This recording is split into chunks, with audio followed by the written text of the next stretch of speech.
நம்முடைய மாணவர்கள் திறமையான மாணவராக உலகத்தரத்திற்கு ஏற்ற கல்வி விஞ்ஞான முறையில் கொடுக்க வேண்டுவதற்காகத்தான் மாண்புமிகு புரட்சித் தலைவி அம்மா அவர்கள் சிந்தனையில் ஒதுக்கப்பட்ட இந்த மடிக்கணினி திட்டத்தை நடைமுறைப்படுத்தணும்னு சொன்னோம்.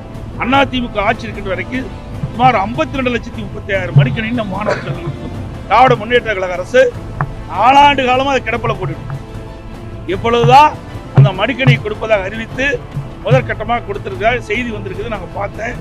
இதை கொடுப்பதில் நாங்கள் வரவேற்கிற எந்த மாற்று கருத்து இல்லை. ஏன்னா இது அனைத்து இந்திய அண்ணா திராவிட முன்னேற்ற கழக அரசு கொண்டு வந்த திட்டம்.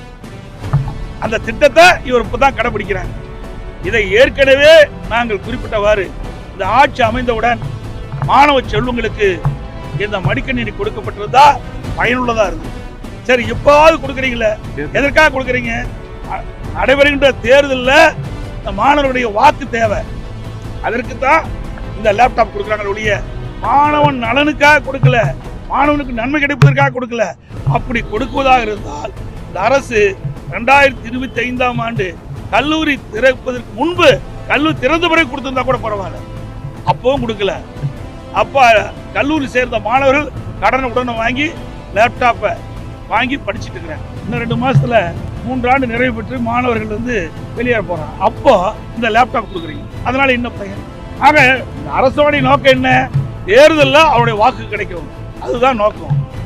மாணவர்களுக்கு நல்லது செய்வதும் நன்மை செய்வதும் நோக்கமே இல்லை. அப்படி உண்மையிலேயே மாணவர்களுக்கு நல்லது செய்வது இந்த அரசா எண்ணி இருந்தா நாங்கள் வைத்த கோரிக்கை, அந்த ஆட்சி ஏற்பட்ட உடனே நாங்கள் கோரிக்கை வச்சோம். நீங்க தொடர்ந்து நம்முடைய மாணவ செல்வர்களுக்கு அதிமுக ஆட்சியில் வழங்கி வந்த அந்த லேப்டாப் கொடுக்க வேண்டும் கோரிக்கை வைத்தோம். அந்த கோரிக்கை நிறைவேற்றதை இன்னைக்கு 4 ஆண்டு காலம் கொடுத்துருக்கலாம்.